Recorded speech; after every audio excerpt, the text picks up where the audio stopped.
$740. That's what 139 years was worth. 4 generations, an empire built from a single dollar, America's 5th largest beer. $740 per share. About the price of 2 six-packs. 1842, 2 brothers step off a boat with nothing. 1968, their great-grandsons take the company public. $16 million. Wall Street celebrates. 1976, 850 workers locked out of the Brooklyn plant they'd built their lives around. 1981, the family signs away everything. $740 per share. Here's what nobody tells you about going public. It's not about raising capital, it's about starting a clock. A clock that counts down to a choice: grow fast enough to satisfy Wall Street, or get dismantled for parts. Schaefer Brewing survived Prohibition, survived the Great Depression, survived 2 world wars. What it couldn't survive was 8 years of quarterly earnings pressure. This is the story of 850 families destroyed by a spreadsheet. And it's happening again, right now. October 28, 1838. New York Harbor. A leather satchel hits the dock. Inside, brewing notes, scrawled in German. Recipes passed father to son. Instructions on temperature, timing, the patience required to make something that matters. Frederick Schaefer, 21 years old, $1 in his pocket. No English, no connections, no plan beyond don't starve. 2 weeks later, he had a job.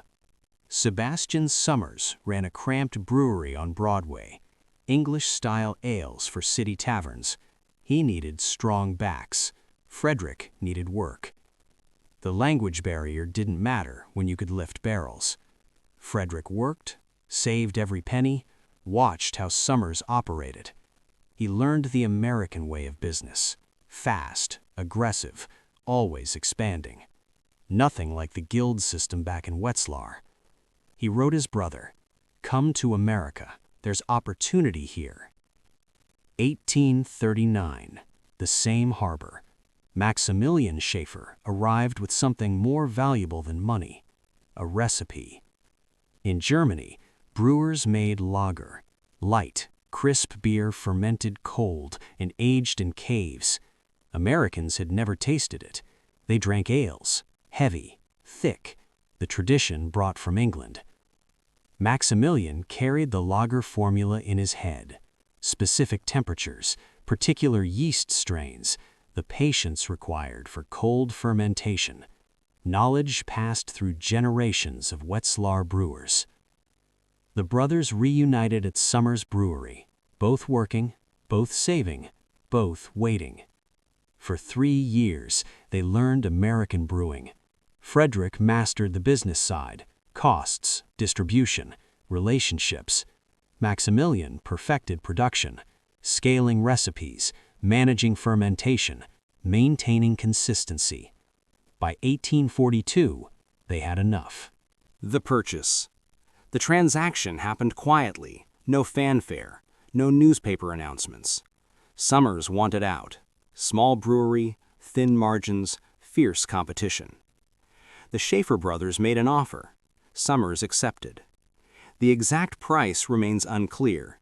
Some records say a few $100s. Others claim it was assumed debt rather than cash. What matters? In 1842, Frederick and Maximilian Schaefer owned a brewery. They renamed it F&M Schaefer Brewing Company. Frederick and Maximilian, equal partners, family business. The Lager Revolution. The first batches were ale, what Americans expected. But Maximilian was already converting the cellar for lager production, digging deeper, installing ice storage, preparing for cold fermentation. 1843, Schaefer began brewing lager. New York beer drinkers had never tasted anything like it. Light where ale was heavy, crisp where ale was thick, refreshing where ale was filling. You could drink it cold. You could drink several without feeling bloated. The German immigrant community embraced it immediately. Then the Irish, then native-born Americans. Word spread through the taverns. The Schaefer brothers made something different, something better. The brewery couldn't keep up with demand. 1844, moved to 7th Avenue between 16th and 17th Streets. Bigger facility, more fermentation capacity. 2 years, that's how long before they outgrew it. 1845, already planning the next move. This time, they thought bigger. No more moving every few years. Find space to grow for decades. But where? Manhattan was crowded, expensive, getting worse every year. They looked uptown, way uptown. The gamble. 1849, the Schaefer brothers moved their brewery to the wilds of Manhattan, Park Avenue and 51st Street. At the time, this was frontier territory, undeveloped, cheap land, room to expand in every direction. Neighbors thought they were crazy, too far from the city. No one will travel that far for beer. The brothers disagreed. Cities grow. Manhattan was expanding north. Better to be ahead of growth than behind it. They were right. For the next 67 years, Schaefer brewed at Park Avenue and 51st Street. The city grew around them. What was once wilderness became midtown.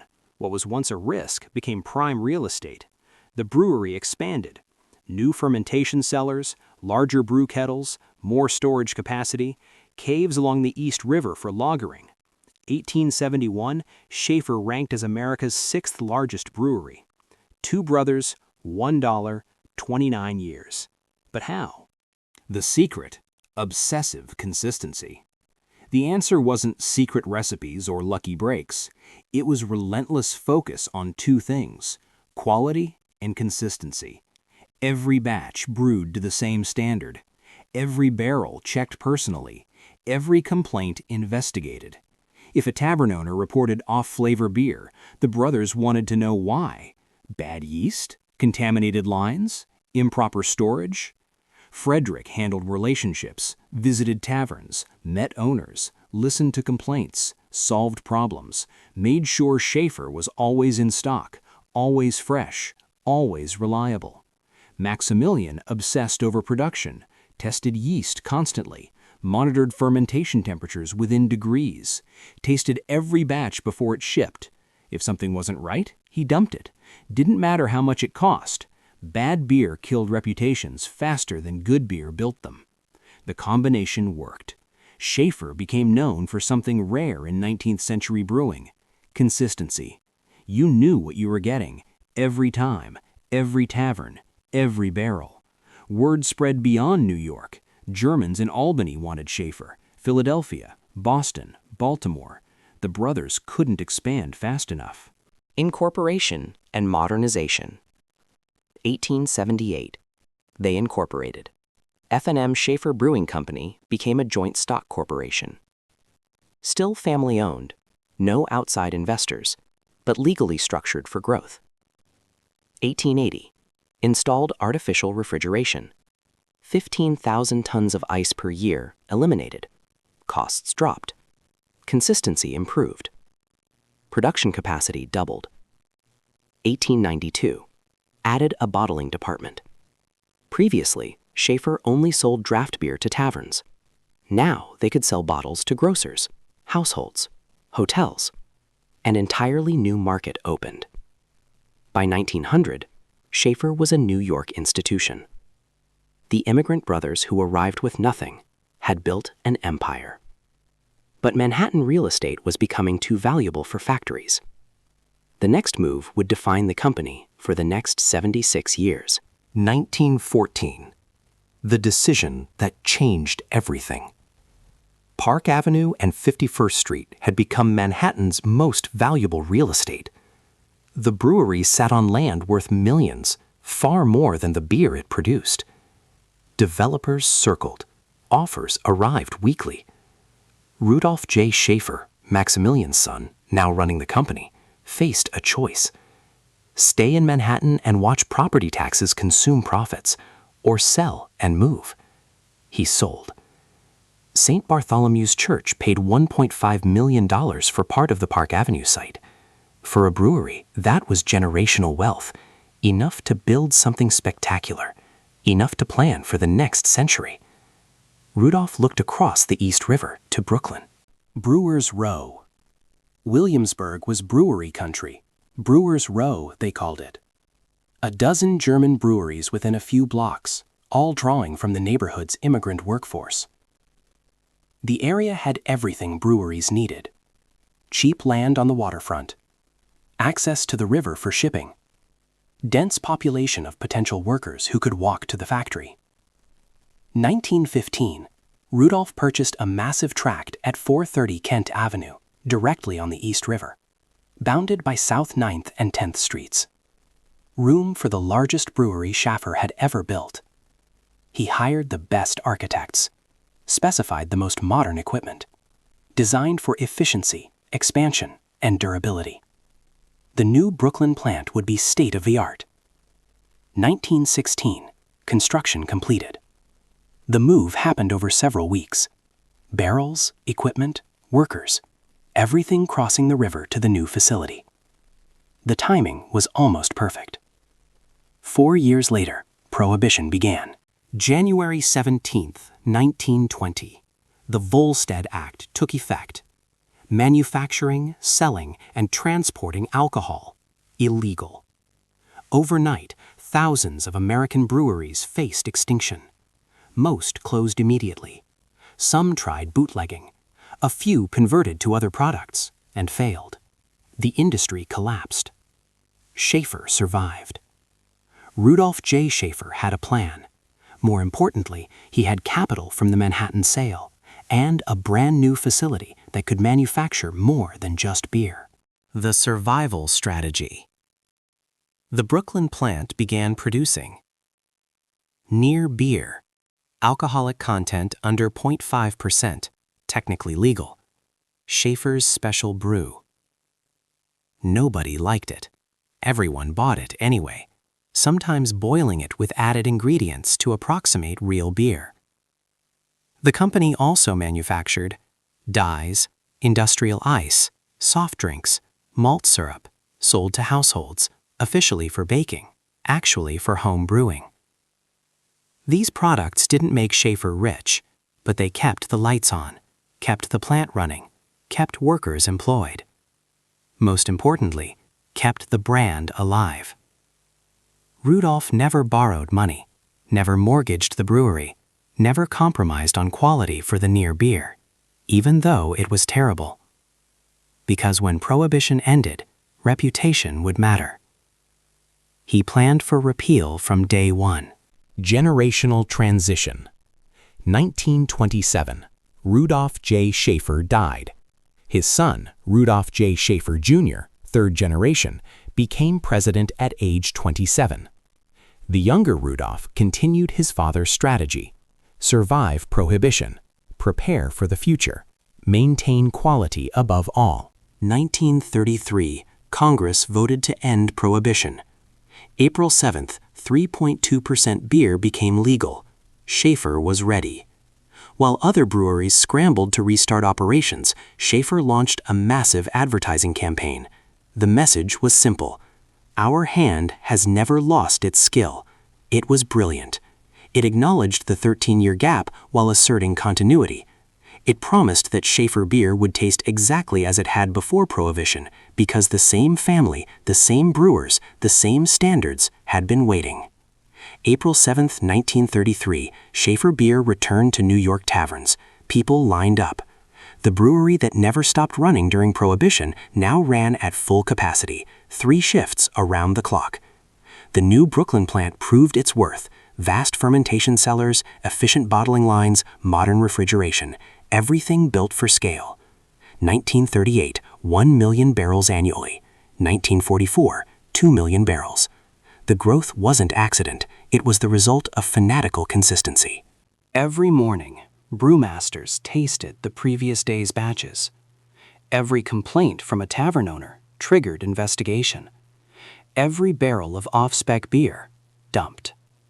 Schaefer's reputation was built on one promise: this beer tastes the same every time. Workers felt it too. The Brooklyn plant ran like a machine, but not a soulless one. 3 shifts meant steady employment. Union wages meant family-sustaining income. Seniority meant security. Men worked there for decades.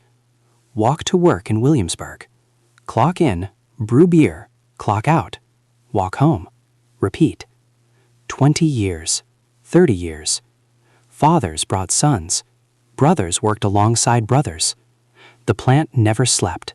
The fermentation never stopped. The bottles never stopped moving down the line.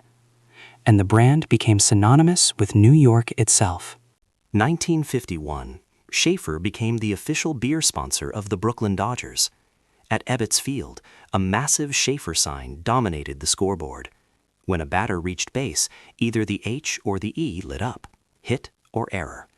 The official scorer's decision displayed in 6-foot letters for the whole stadium to see.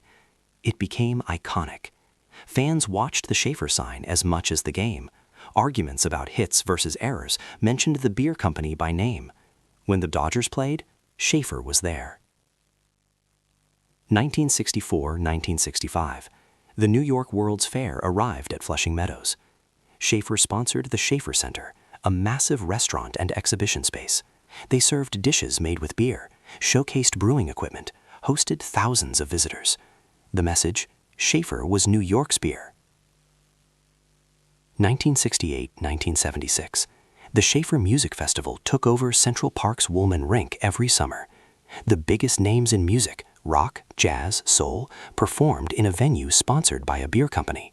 50,000 people attended major concerts. Schaefer wasn't just beer, it was culture. It was New York identity. 1950. Schaefer ranked as America's 5th largest brewery. 1970. Still 5th. 20 years of sustained dominance. The yellow can became ubiquitous. Backyard barbecues, softball games, construction sites, family gatherings. The jingle played on every radio station. Schaefer is the one beer to have when you're having more than one. For 126 years, from 1842 to 1968, Schaefer remained 100% family-owned. Private, independent. 4 generations of Schaefers made every major decision. No outside investors, no board answering to shareholders. Just family. Then something changed. 1968. F&M Schaefer Corporation went public. A $16 million stock offering. The company sold shares on the open market. Wall Street analysts covered it. Quarterly earnings reports began. Rudolph J. Schaefer III, 4th generation, age 37, became president of a public company. The family still owned the majority, still controlled decisions, still ran day-to-day operations. But for the first time in 126 years, outsiders owned a piece of Schaefer. The family had to answer to shareholders. Quarterly profits mattered more than generational planning. The decision made sense on paper. The $16 million would fund expansion, modernization, competition with national brands. Going public was how regional breweries became national players. But going public had consequences. Consequences that would destroy everything in 8 years. The trap. Wall Street loved the Schaefer IPO, a 126-year-old family brewery with deep New York roots, consistent profits, 5th place national ranking. Analysts wrote glowing reports. The stock price climbed. Investors saw growth potential. What they actually saw was a target. Because by 1968, the American beer industry was changing in ways that would destroy companies like Schaefer. The rules that built regional breweries no longer applied. A new game had begun, one where only the largest survived. The Schaefer family had just entered a war they couldn't win. The problem wasn't Schaefer. The brewery ran efficiently. The beer tasted good. Profits were solid. Workers were loyal. The Brooklyn plant operated at capacity. The problem was everyone else. Anheuser-Busch, Miller, Schlitz, Pabst, Coors. These weren't regional breweries anymore. They were national brands with national distribution, national advertising budgets that dwarfed anything Schaefer could imagine. Miller spent more on a single television campaign than Schaefer's entire annual advertising budget. Budweiser trucks reached every corner of America. Schaefer barely left the Northeast. The Nationals competed on scale. Bigger breweries equals lower cost per barrel. Lower costs equals lower prices. Lower prices equals market share. Market share equals even bigger breweries. It was a cycle regional breweries couldn't match, and it was accelerating. The warning sign. 1949 had been the warning. That year, New York City brewery workers went on strike. For 3 months, no local beer reached the taverns. Distributors panicked. Tavern owners needed inventory. So they brought in Budweiser, Miller, Schlitz, beers from Milwaukee, St. Louis, everywhere except New York. New Yorkers tried them and kept drinking them. When the strike ended and Schaefer returned, market share never fully recovered. The national brands had gotten a foothold. Their advertising kept them there. Their distribution kept growing. By 1968, Schaefer was the 5th largest brewery in America, but falling further behind first place every year. The gap was widening. Going public was supposed to fix this. The $16 million would fund expansion, build new breweries, increase capacity, compete on scale, become a national player like Budweiser. That was the pitch to shareholders. But going public created a new problem: quarterly earnings pressure. Every 3 months, Schaefer had to report profits.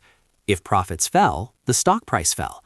If the stock price fell, shareholders demanded explanations, demanded action, demanded results.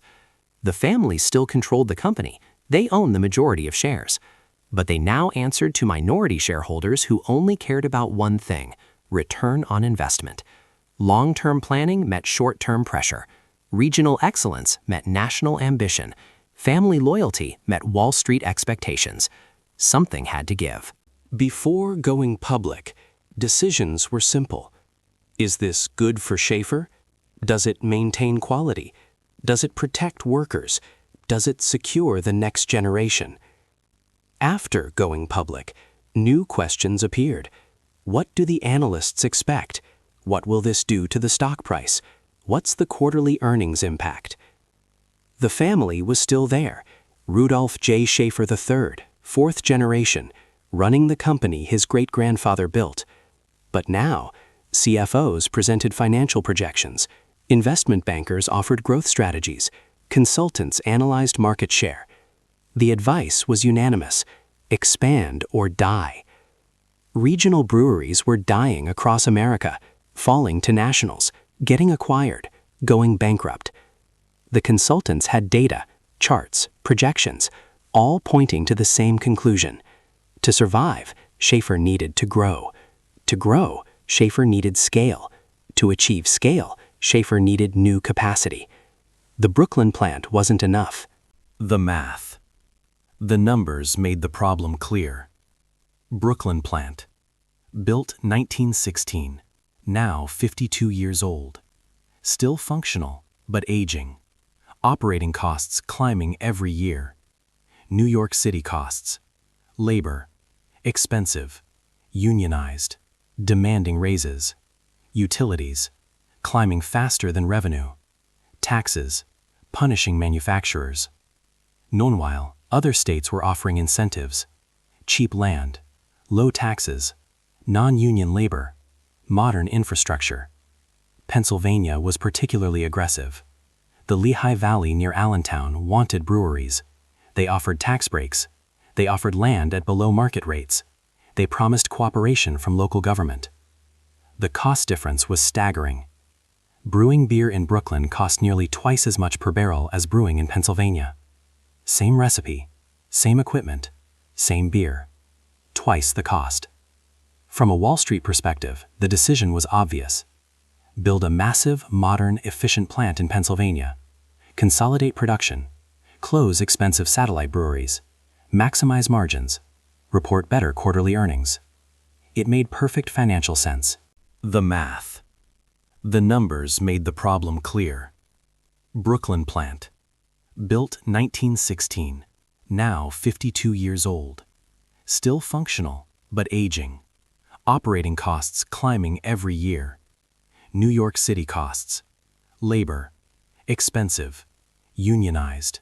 Demanding raises. Utilities. Climbing faster than revenue. Taxes. Punishing manufacturers. Meanwhile, other states were offering incentives. Cheap land. Low taxes. Non-union labor. Modern infrastructure. Pennsylvania was particularly aggressive. The Lehigh Valley near Allentown wanted breweries. They offered tax breaks. They offered land at below market rates. They promised cooperation from local government. The cost difference was staggering. Brewing beer in Brooklyn cost nearly twice as much per barrel as brewing in Pennsylvania. Same recipe, same equipment, same beer. Twice the cost. From a Wall Street perspective, the decision was obvious. Build a massive, modern, efficient plant in Pennsylvania. Consolidate production. Close expensive satellite breweries. Maximize margins. Report better quarterly earnings. It made perfect financial sense. 1968. Schaefer announced construction of the Lehigh Valley plant. The plan was ambitious. Build the largest, most efficient brewery Schaefer had ever operated. Capacity, initially 1.1 million barrels per year, with room to expand. It would be state-of-the-art. Automated bottling lines, computer-controlled fermentation, efficiency that would let Schaefer compete with nationals on price. The Brooklyn plant would continue operating. Schaefer wasn't abandoning New York, but the new Pennsylvania plant would be the future. Wall Street approved. The stock price rose. Analysts praised the expansion. Construction began. What nobody discussed, how Schaefer would pay for it. The debt trap. The $16 million from the IPO seemed like plenty. But building a massive brewery cost more than projected. Always did. Cost overruns were standard in major construction. Schaefer took on debt. Not unusual. Growing companies borrowed to fund expansion. The new brewery would generate enough profit to service the debt. At least, that's what the projections showed. But projections assumed continued growth. Market share would hold. The nationals wouldn't keep gaining ground. The projections were wrong. 1972. The Lehigh Valley plant opened. It was spectacular. Gleaming stainless steel, massive fermentation tanks, miles of automated conveyor belts, the most modern brewery on the East Coast. Capacity, 1.1 million barrels per year. It wasn't enough. The board wanted more growth. Shareholders expected more growth. The nationals were still pulling away. 1974. Schaefer expanded the Pennsylvania plant to 2.5 million barrels per year. Still not enough. 1975. Expanded again to 5 million barrels per year. In 7 years, Schaefer went from no presence in Pennsylvania to operating one of the largest breweries in America. The speed was breathtaking. So was the debt. The paradox. The company was producing more beer than ever. The new plant ran efficiently. Cost per barrel dropped exactly as projected. But something unexpected happened. The more Schaefer produced, the further behind it fell. Budweiser wasn't standing still. Miller wasn't standing still. They were expanding faster, advertising heavier, cutting prices more aggressively. The beer wars had begun, and Schaefer had brought a regional budget to a national fight. By 1975, 3 things were clear. First, the Pennsylvania expansion had succeeded technically. The plant worked beautifully. Second, the expansion had failed strategically. Market share kept declining. Third, the debt was crushing. Schaefer was producing more beer, spending more money, and making less profit than before going public. The trap had closed. The family that survived Prohibition, the Depression, and 2 world wars had made a single strategic mistake. They chose growth over sustainability, Wall Street over family wisdom, national dreams over regional excellence. And now, 7 years after going public, they faced a choice they never wanted to make. The Brooklyn plant, the symbol of everything Schaefer represented, was losing money every quarter. Something had to give. The Pennsylvania plant was supposed to save Schaefer. Instead, it created a new problem: what to do with the old breweries. Schaefer had built an empire through acquisition, plants in Albany, Cleveland, Baltimore, regional facilities serving regional markets. They weren't efficient by 1970 standards, but they worked. They employed hundreds. They supplied local distributors. The consultants had an answer: close them. Consolidate everything in Pennsylvania. One massive, efficient operation beats 4 medium aging ones. The math was undeniable. 1972, the satellite breweries closed. Albany, Cleveland, Baltimore, done. Hundreds more workers gone. All production consolidated to 2 locations, Brooklyn and Pennsylvania. The efficiency gains appeared immediately on spreadsheets. Costs per barrel dropped, profit margins improved, stock price responded positively. But something else happened that the spreadsheets didn't capture. Schaefer stopped being everywhere and started being nowhere. Regional brands succeeded because they were local. The Cleveland plant supplied Ohio taverns. The Baltimore plant supplied Maryland distributors. The Albany plant covered upstate New York. Each facility had relationships. Delivery drivers knew the routes. Sales reps knew the owners. Problems got solved quickly because the brewery was nearby. Consolidation broke that. Now everything shipped from Pennsylvania. Longer routes, higher transportation costs, slower response times. When a distributor in Cleveland had a problem, they called Pennsylvania, not a facility down the street. The beer was the same. The business wasn't. Slowly, accounts started switching to national brands. Not because Schaefer tasted worse, because Budweiser's distributor was more responsive. Miller's rep visited more often. Having a brewery in-state mattered to local relationships. Market share eroded, not dramatically, just steadily. A few accounts here, a few there. The spreadsheets didn't show it yet, but the decline had begun. Meanwhile, the Pennsylvania plant kept growing. 1974 expanded to 2.5 million barrels per year. More fermentation tanks, more bottling lines, more capacity. The expansion made sense on paper. Demand was there. Schaefer was still 5th largest. Growing capacity would let them compete on volume with nationals. Except the nationals were growing faster. Miller launched Miller Lite in 1975, the first major light beer campaign. It was revolutionary. Tastes great, less filling. Television ads during every football game, celebrity endorsements. Miller's advertising budget for Light alone exceeded Schaefer's entire annual marketing spend. The campaign worked. Miller Lite exploded. Within 2 years, it was one of America's top-selling beers. Schaefer had no answer. They couldn't afford a competing light beer launch. They couldn't afford Miller's advertising scale. They couldn't afford celebrity endorsements. They could only afford to keep brewing and hope loyalty held. It didn't. 1975. Schaefer expanded Pennsylvania again, 5 million barrels per year. The decision was driven by desperation disguised as ambition. The board saw Miller's growth. They saw Budweiser's dominance. They believed scale was the answer. If Schaefer could just produce enough volume, they could compete on price, undercut the nationals, win back market share through value. It was flawed logic.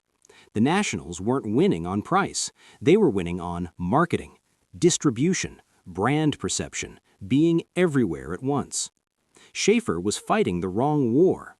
But the Pennsylvania expansion continued. More debt, more capacity, more efficiency. The plant became one of the largest breweries in America, a cathedral of stainless steel and automation, capable of producing 5 million barrels annually. It should have been a triumph. Instead, 1975 brought a different reality: recession.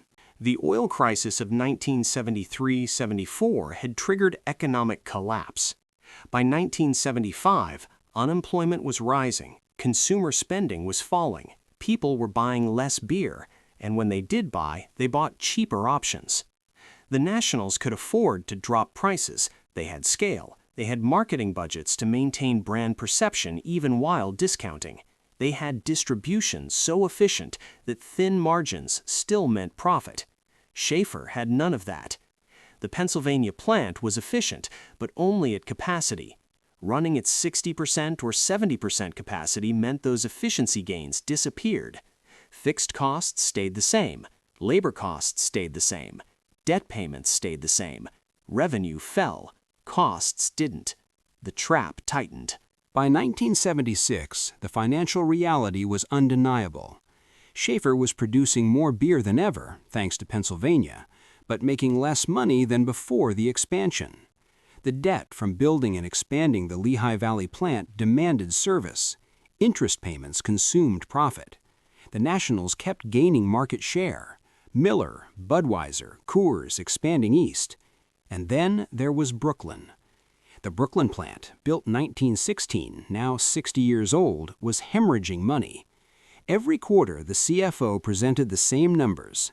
Brooklyn plant, losses. Pennsylvania plant, profits, but not enough to cover Brooklyn's losses in debt service. The board studied the reports. The consultants ran scenarios. The investment bankers offered advice.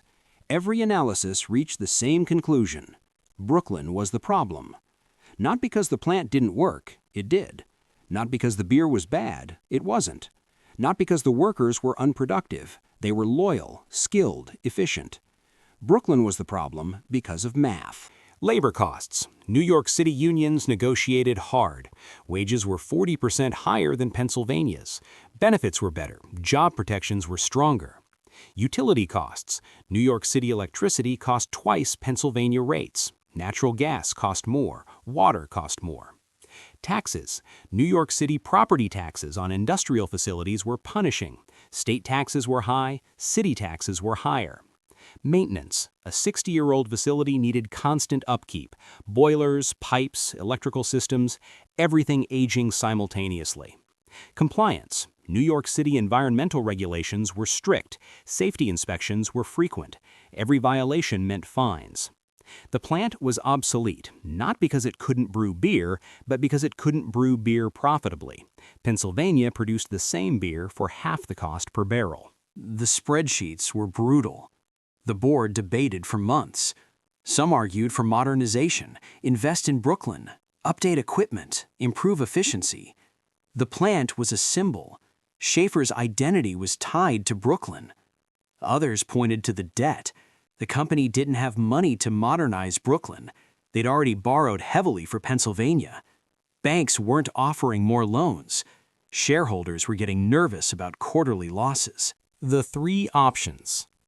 The CFO presented three options. Option A, modernize Brooklyn. Cost, $50 million. Timeline, 3 years. Outcome, maybe profitable, maybe not. Risk, high. Option B, keep Brooklyn running as is. Cost, ongoing losses. Timeline, indefinite. Outcome, bankruptcy in 5 years. Risk, certain. Option C, close Brooklyn, consolidate everything in Pennsylvania. Cost, severance, maybe $5 million. Timeline, immediate. Outcome, profitable in 2 quarters. Risk, 850 workers unemployed. The family resisted option C. This was their grandfather's plant, their father's plant, the symbol of everything Schaefer represented. But Wall Street didn't care about symbols. Shareholders didn't care about heritage. The analysts covering Schaefer stock didn't care about workers or Brooklyn or 60 years of history. They cared about quarterly earnings. The pressure. The pressure mounted through 1975. Stock price falling, analyst ratings downgraded, shareholders demanding action, debt holders nervous. Quarterly earnings calls became torture. Analysts asked the same question every time. When are you closing Brooklyn? Not if, when. Because everyone could read the spreadsheets. Everyone knew the math. Everyone understood that Schaefer couldn't compete with 2 plants when Nationals operated 10. The board knew it too. Rudolph J. Schaefer III knew it. 4th generation, president of a public company, drowning in debt from an expansion that didn't work. His great-grandfather built Schaefer with $1. His grandfather moved to Brooklyn and survived Prohibition. His father built the modern plant and navigated the Depression. Now it was his turn, his decision, his responsibility. Close Brooklyn or lose everything. December 1975. The board voted. Close Brooklyn. Consolidate Pennsylvania. Effective immediately after announcement, 850 workers would lose their jobs. The last brewery in New York City would close. 134 years of New York brewing, over. The family that built an empire was about to destroy the lives of 850 families who built that empire with them. The announcement would come in January. None of the workers knew yet. January 23rd, 1976, Friday afternoon, 2 p.m. Chairman Robert W. Lear called a press conference at company headquarters. Reporters arrived expecting routine news, maybe quarterly earnings, maybe a new product. They got a bomb. The F&M Schaefer Brewing Company announces the closure of its Brooklyn plant, effective immediately. Production will consolidate at our Lehigh Valley facility in Pennsylvania. This difficult decision was dictated by financial losses caused by excessive and increasingly rising costs of brewing beer at our Brooklyn plant. He listed reasons: plant obsolescence, high utilities, municipal taxes, labor costs.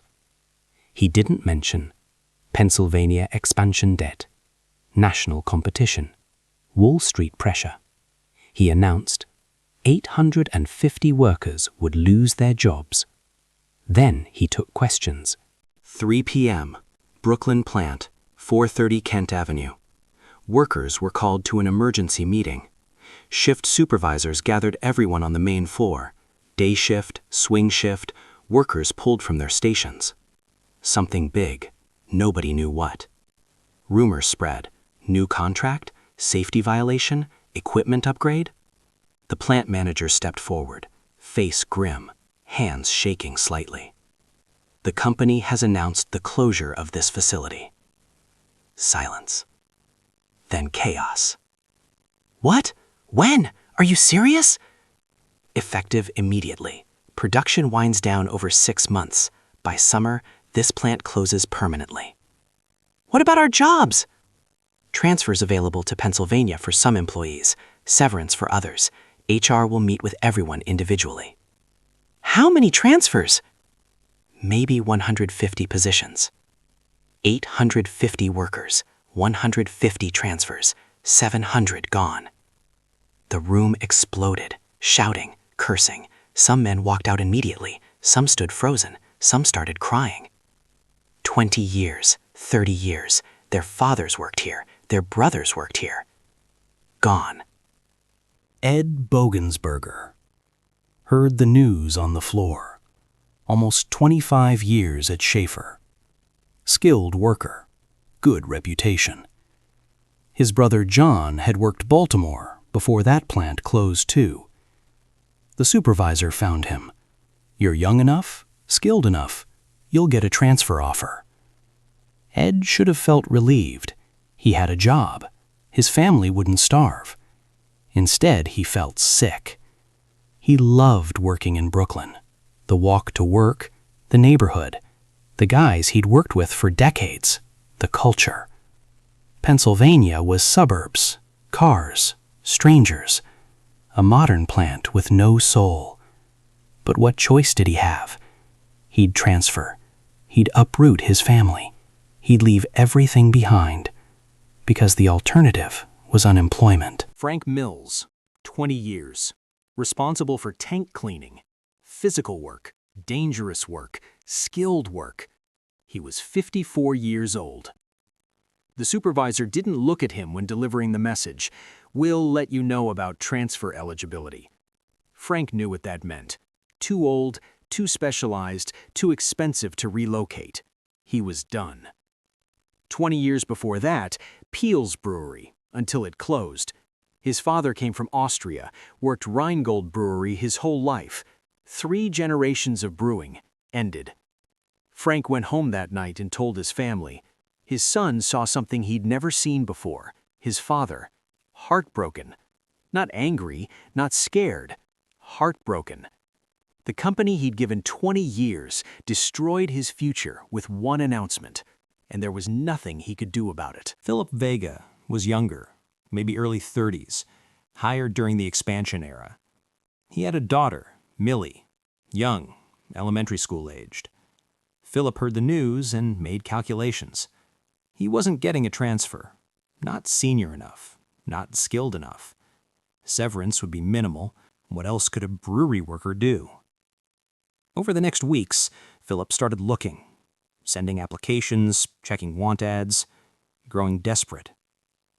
By the time the plant closed, Philip Vega had made a decision. He left.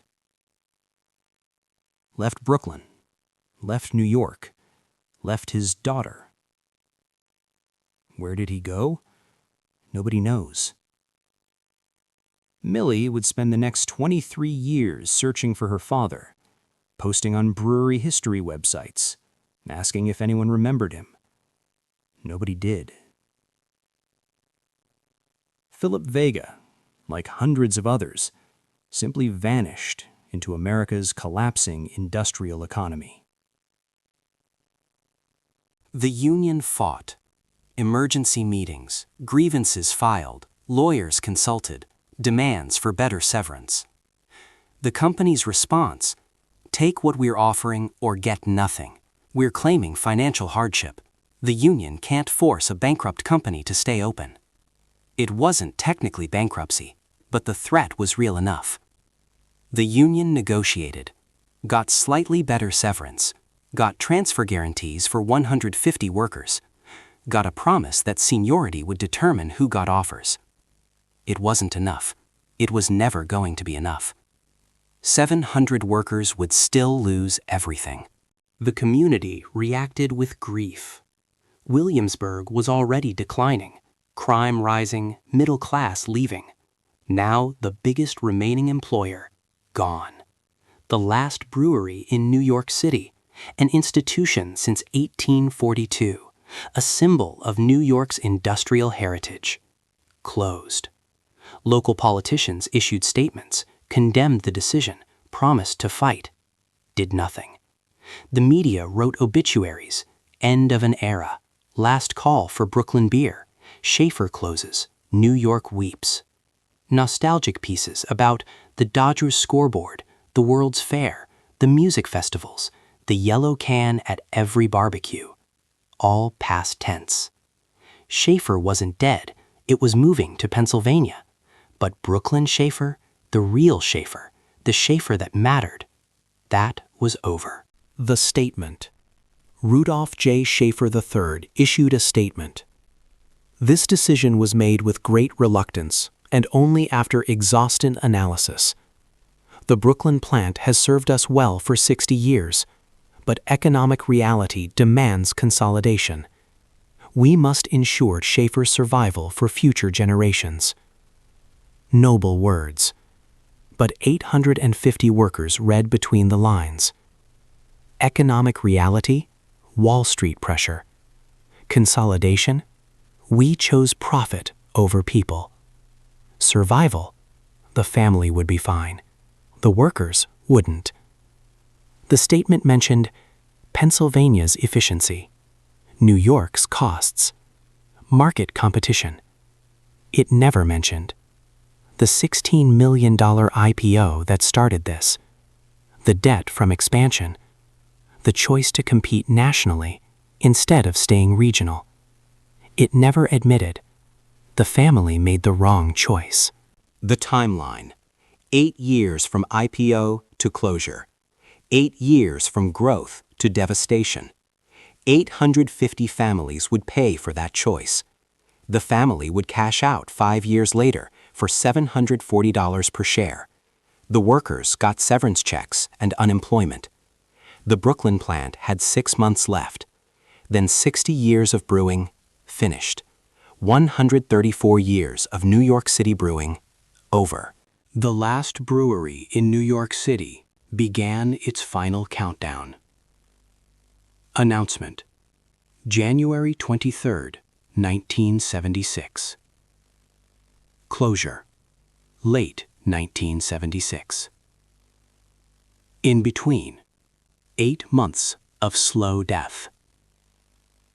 850 workers watching their future disappear one day at a time. November 1976.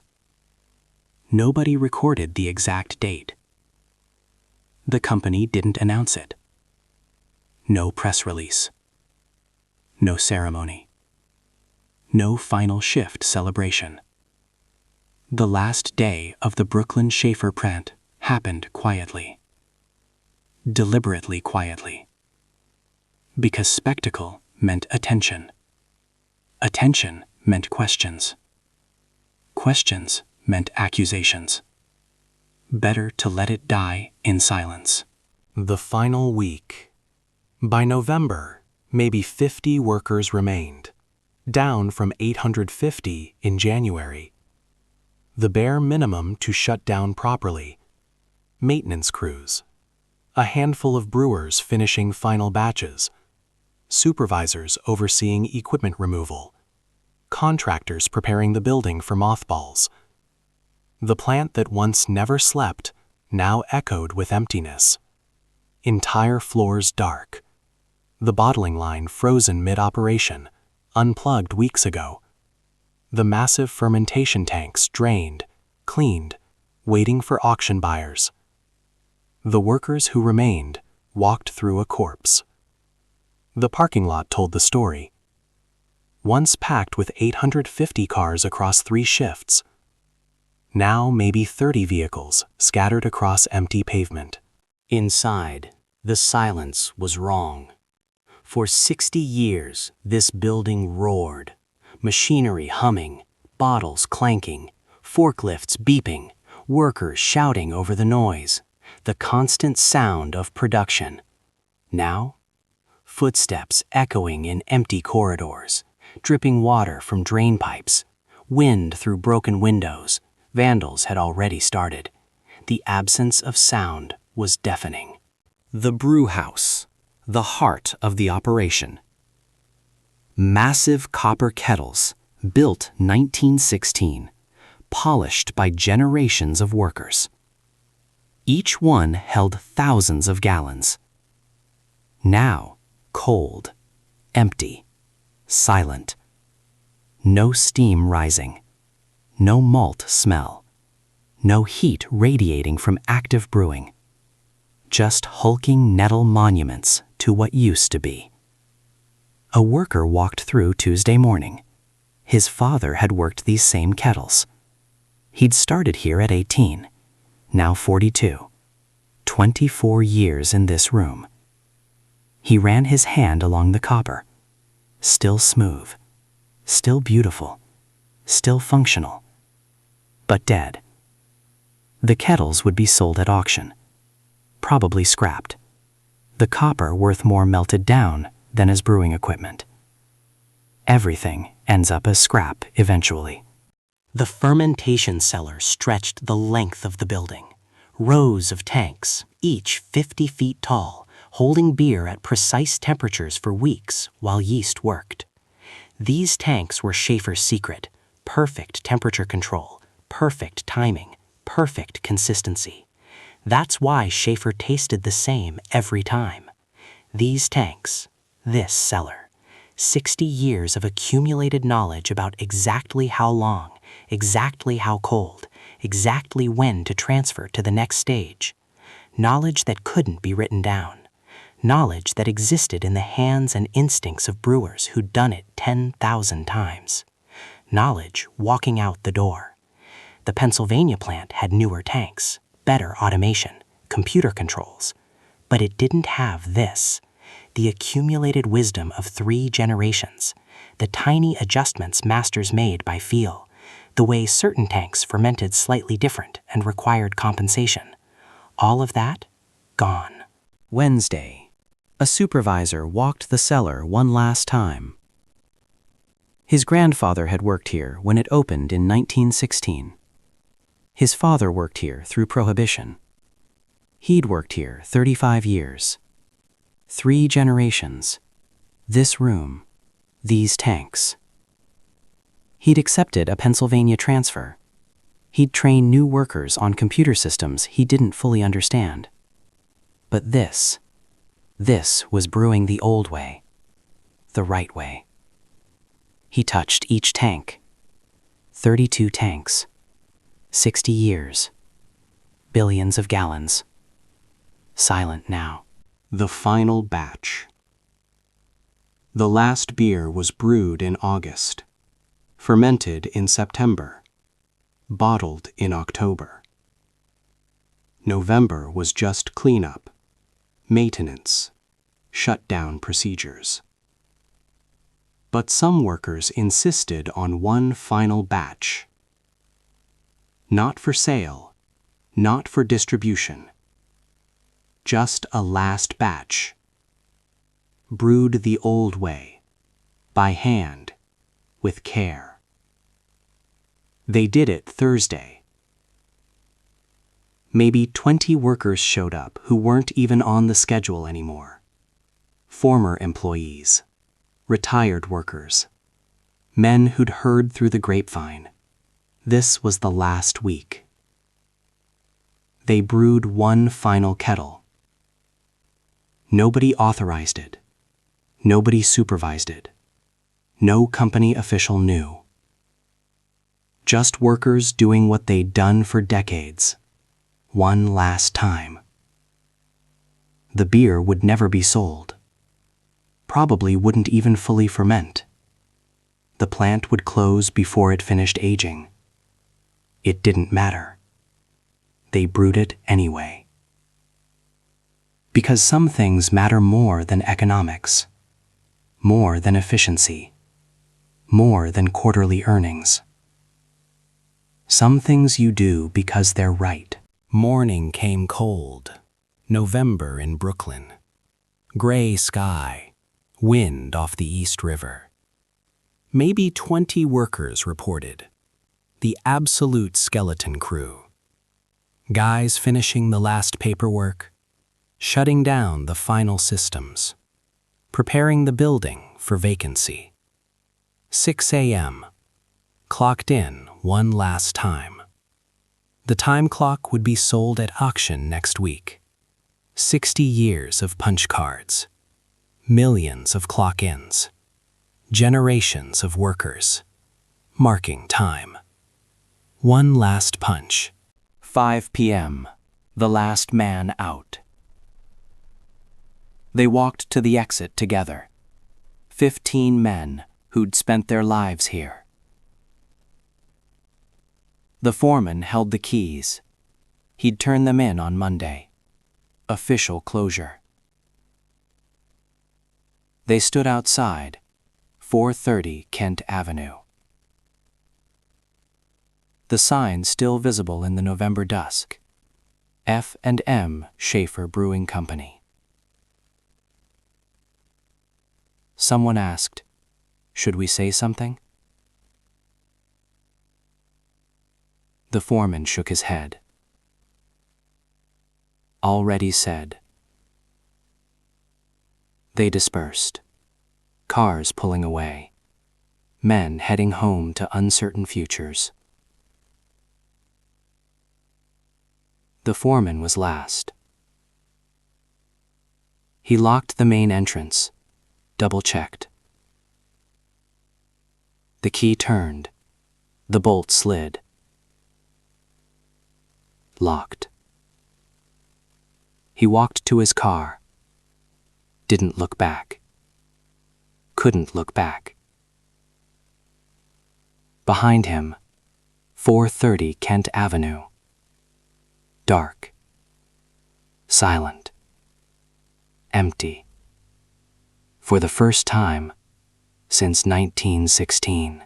The Brooklyn Schaefer plant closed November 1976. The exact date lost to history. Not recorded, not commemorated, not remembered.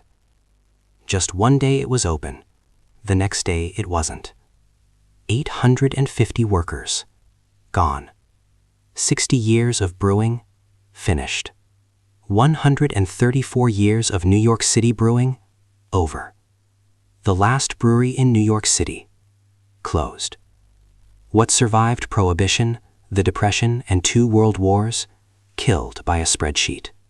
What created wealth for 4 generations of Schaefers, destroyed 850 families in one board decision.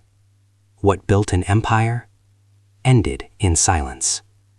The lights went out on 430 Kent Avenue. They would never come on again. 139 years, 1842 to 1981. 4 generations. Frederick and Maximilian, Rudolph I, Rudolph II, Rudolph III. 134 years of New York brewing, 1842 to 1976. 60 years in Brooklyn, 1916 to 1976. 850 workers, scattered, displaced, forgotten. One family walked away with $7.40 per share. One building demolished, replaced by luxury apartments. One brand, zombie label, contract brewed by strangers. Documentary and cinematic. Was it inevitable? Could 850 jobs have been saved? Could the last brewery in New York City have survived? The answer matters because it's happening again. Right now, somewhere, a regional company is going public. A family business is choosing growth over sustainability. Workers are building something that Wall Street will destroy. The pattern repeats unless we learn. November 1976, 430 Kent Avenue. The lights went out. For the first time since 1916, the Brooklyn Schaefer plant was dark. For the first time since 1842, no Schaefer brewery operated in New York City. The last brewery in New York City, closed. 850 workers walked away. Most never recovered. The building is gone now. Luxury apartments stand where beer once flowed. The marble pediment remains. F&M Schaefer Brewing Company. A ghost. The workers are forgotten. Ed in Florida.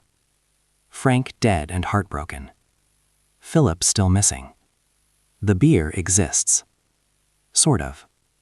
Contract brewed. Nostalgia marketed. Nothing like the original. The family got their money. $7.40 per share. The price of 2 6-packs. For 139 years. Schaefer Brewery, 1842 to 1981.